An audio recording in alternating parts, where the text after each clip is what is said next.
উপস্থিত নেতৃবৃন্দ এবং আমার প্রাণপ্রিয় ভাইরা, বিএনপির জন্মলগ্ন থেকে গত 47 বছর কি আপনারা এই জাতীয় কোন সাংগঠনিক সভা করেছেন? 47 বছরে কোন সাংগঠনিক সভা হয়েছে? সংগঠনকে আমরা সাংগঠনিক নিয়মে চালাবো ইনশাআল্লাহ। ভালো হতো যদি আমরা প্রত্যেকটা কেন্দ্র কমিটির পদার্থের সাথে রাখতে পারতাম।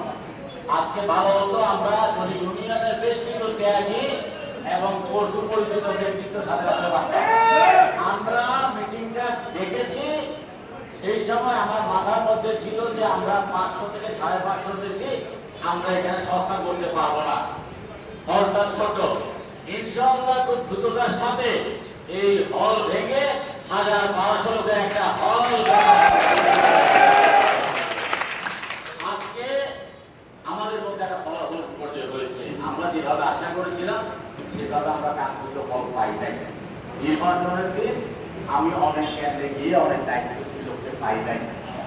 তখন আমি শুনেছি যে অনেক দায়িত্বশীল 10টা বাজে এসে ভোটটা দিয়ে আবার বাইরে চলে গেছে। একদিকে নেতাকর্মীরা 48 ঘন্টা অনাহারে হরতালে থেকে কেন্দ্র পাহারা দিয়ে ভোট করেছে, আর দায়িত্বশীলরা মাকে সরিষার তেল দিয়ে ঘুমিয়েছে। আমি আমার উপজেলা নেতৃবৃন্দের পক্ষ থেকে আমাদের উপজেলা বিএনপির সাধারণ সম্পাদক জনাব মনোহর হোসেনের নেতৃত্বে 3 সদস্য বিশিষ্ট একটা তদন্ত কমিটি ঘোষণা করছি।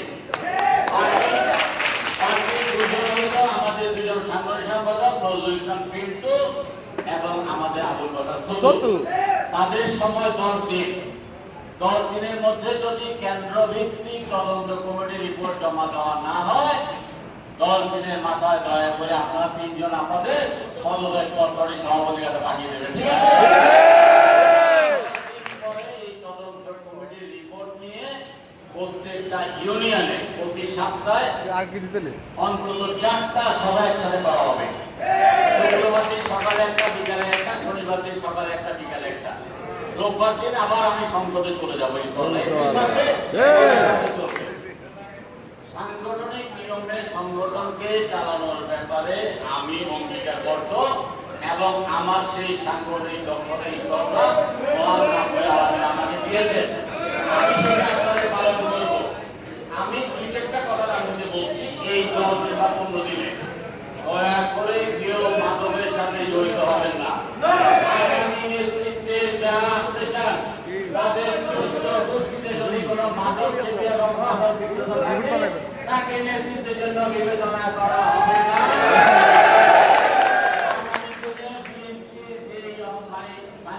নির্বাচন হবে, সেই স্থানীয় সরকার নির্বাচনে কোন মাদক বিক্রেতাকে, কোন মাদকাসক্তে এবং তাদের পুরুষে যদি কোন মাদক আসক্ত থাকে তাকে সেই পদে বিবেচনা করা হবে না। কোন নেতা কর্মী যদি মাটি কাটার সাথে জড়িত থাকে, সন্ত্রাসের জড়িত থাকে, শারীরিক বাণিজ্যের সাথে জড়িত থাকে, আমার কানে আসার সাথে সাথে তাকে পদচ্যুত করা হবে। শুধু পদচ্যুত নয়, তার স্থান হবে লক্ষ্মীপুর জেলা কারাগার। শক্তিশালী করেন, আমার হাতে শক্তিশালী করেন, আমি আপনাদের সুশাসন দেব ইনশাআল্লাহ। আমি আপনাদের সুশাসন দেব। আর একটা কথা, আমি নিজেই চিনি না, আমি নাম শুনে নাই। আরে 18 সালের পর থেকে তো আমি এক মুহূর্তের জন্য বিএনপিকে ছেড়ে যাই নাই। কারার সাথে ছিলেন, কারার সাথে ছিলেন না, 2 লোক থাকতে পারে।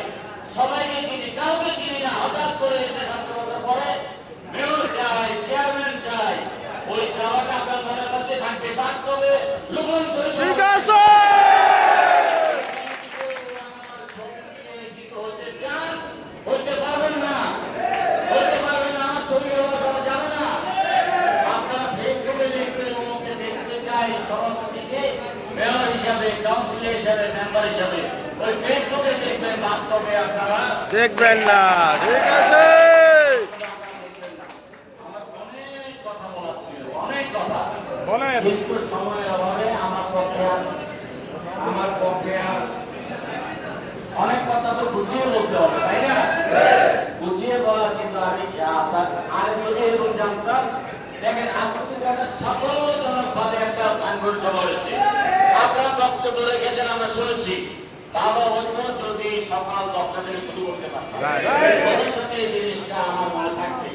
আরেকটা কথা, আমার আড়াইটা কিন্তু আড়াইটা, 2:30 বাই 2:30, 2:31 মিনিটও নয় ইনশাআল্লাহ।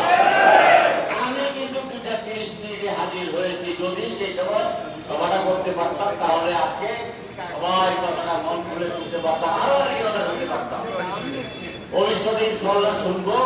আজকে আমার পৌরসভা বিএনপির উদ্যোগে একটা সভা হয়েছে, যেমন এই যে পৌরসভার আমাদের সভাপতি বলেছেন ভোটের টাকা দিয়ে আমাদেরকে ঢোকাচ্ছে যে আমরা চাইলে সবাইকে দায়ী করতে পারবো না। যে কারণে তদন্ত কমিটি এখানে আমাদের সফলতা, ব্যর্থতা, ভুলের কারণ এগুলো আমাদের নির্ধারণ করবে।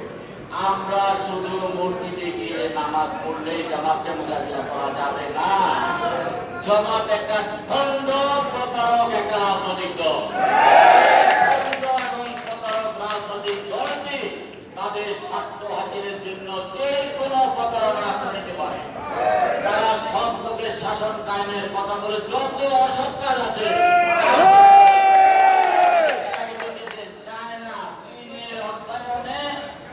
পার্টি জামাত মিলে করছে, জামাত এবং চীনের যৌথ দিকে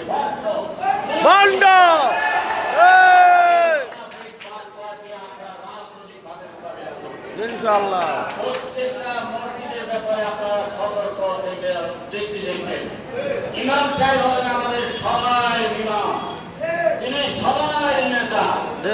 ইমাম সাহেব কোন রাজনৈতিক দলের সাথে সরাসরি সম্পৃক্ত থাকতে পারবে না। আমরা কোন দলের ইমামকে আমরা কিন্তু বরদাস্ত করব না। ইমাম সাহেব সকলের ইমাম, সকলের ধর্মগুরু। তিনি একটা নির্দিষ্ট রাজনৈতিক দলের